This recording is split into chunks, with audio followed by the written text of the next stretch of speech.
Good morning students. आज हम हमारी पोल साइंस का जो सेकंड चैप्टर है, एक दल के प्रभुत्व का अंत, इसके कुछ पहलुओं पर चर्चा करेंगे।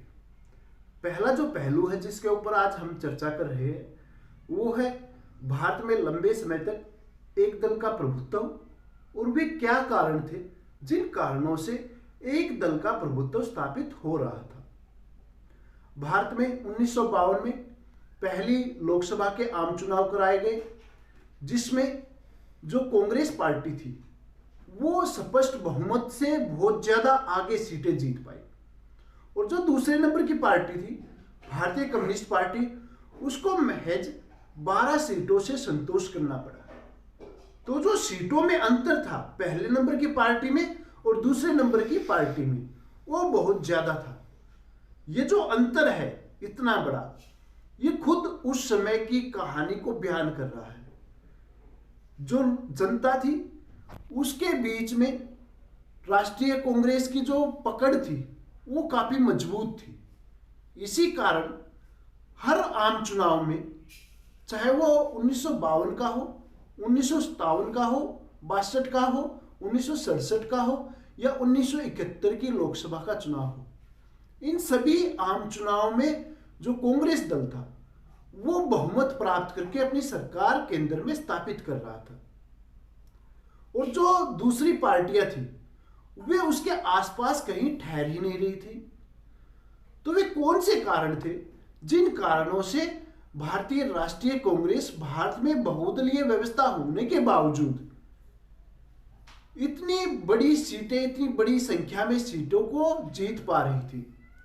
जो पहला कारण था कांग्रेस की जीत का, वो था कांग्रेस में सभी वर्गों का प्रतिनिधित्व।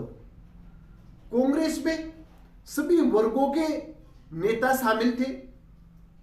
इसमें मजदूर, किसान, दक्षिणपंथी, वामपंथी, उदारवादी नेता, पूंजीवादी नेता, समाजवादी विचारधारा के नेता, हर विचारधारा के नेता और कार्यकर्ता शामिल थे, जिन्होंने आपसी मतभेदों को बुलाकर एक सामान्य मंच को साझा करना स्वीकार किया।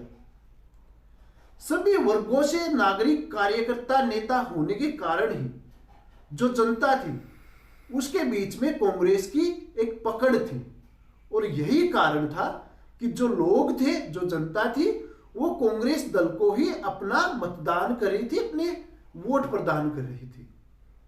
दूसरा जो कारण था वो था विरोधी दलों का कांग्रेस से ही निकलना।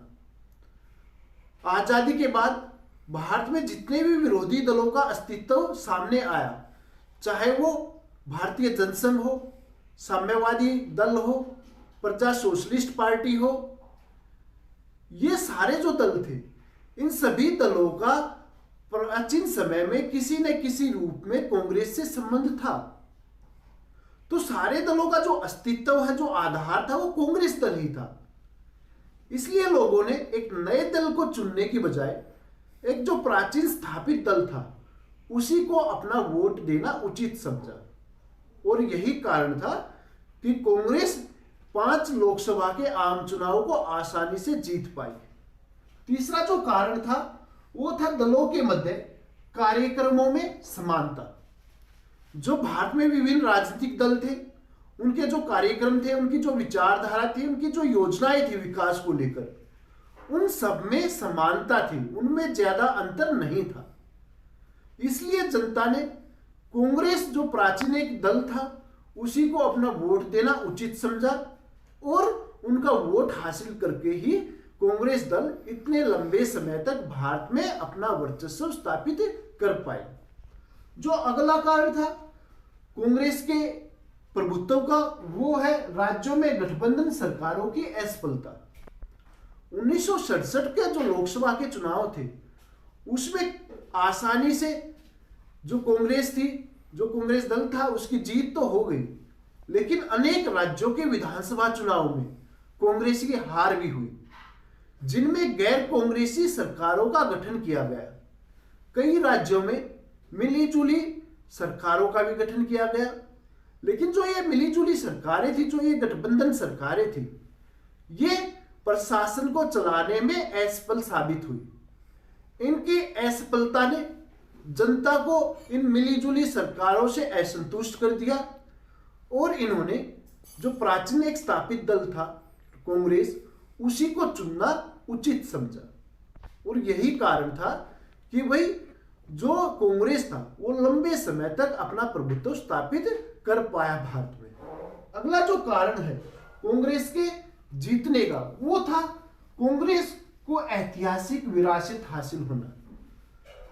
आजादी के लिए हमने जितने भी संघर्ष किए, वे देखा जाए तो भारतीय राष्ट्रीय जो कांग्रेस थी उसके नेतृत्व में ही किए। तो इस पार्टी को आजादी के बाद एक ऐतिहासिक विरासत हासिल थी भारत को आजाद कराने की। इसलिए जनता ने इसी दल को आम चुनाव में जिताकर सरकार बनाने के लिए आगे भेजा। तो जो ऐतिहासिक विरासत हासिल थी वह भी एक कारण था कांग्रेस दल का इतने लंबे समय तक भारत के ऊपर राज करने का। अगला जो कारण था एक दल के प्रभुत्व का, वो है कांग्रेस में करिश्मावादी नेतृत्व का होना।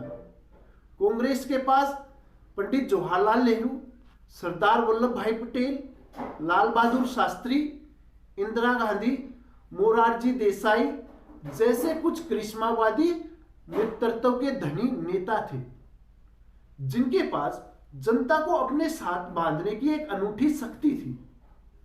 यही कारण था कि इन करिश्मावादी नेतृत्व के नेताओं से प्रभावित होकर जनता बार बार कांग्रेस को ही जिता रही थी, कांग्रेस को ही वोट दे रही थी। तो ये कुछ कारण थे भारत में कांग्रेस के प्रभुत्व के। 1977 में आकर केंद्र में पहली बार कांग्रेस सरकार की पराजय हुई और जनता दल की जीत हुई। हालांकि ये जो जनता दल था ये भी प्रशासन चलाने में, सरकार को संभाले रखने में असफल साबित हुआ और एक बार फिर से जो प्राचीन दल था कांग्रेस, उसकी ही 1980 और 84 के लोकसभा चुनाव में जीत हुई, जिनके बारे में हम आगे पढ़ेंगे। अगला जो विषय है हमारा वो है भारत में विपक्ष की भूमिका।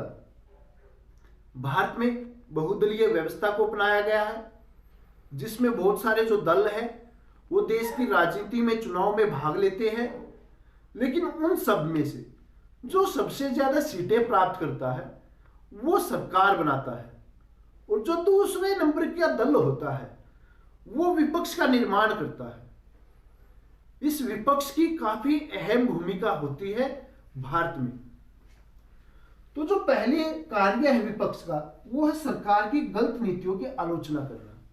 विपक्ष का मुख्य जो कार्य है वो सरकार की गलत नीतियों की आलोचना करना है, उसकी जो गलत योजनाएं हैं उनकी आलोचना करना है और सरकार का ध्यान उन कार्यों की तरफ लगाना है जिससे वो अच्छी तरह प्रशासन को चला सके।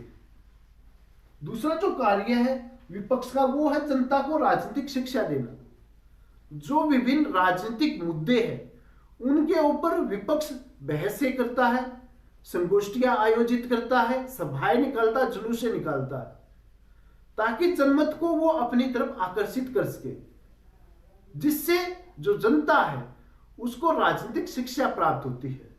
जो राजनीति की बारीकियां है, जो राजनीति की उठापटक है, वो आम जनता इस तरह समझ पाती है। तो विपक्ष का मुख्य कार्य है जनता का राजनीतिक शिक्षण देना और एक स्वस्थ जनमत का निर्माण करना, जिससे देश आगे बढ़ सके। अगला जो कार्य है विपक्ष का वो है वैकल्पिक सरकार का निर्माण करना।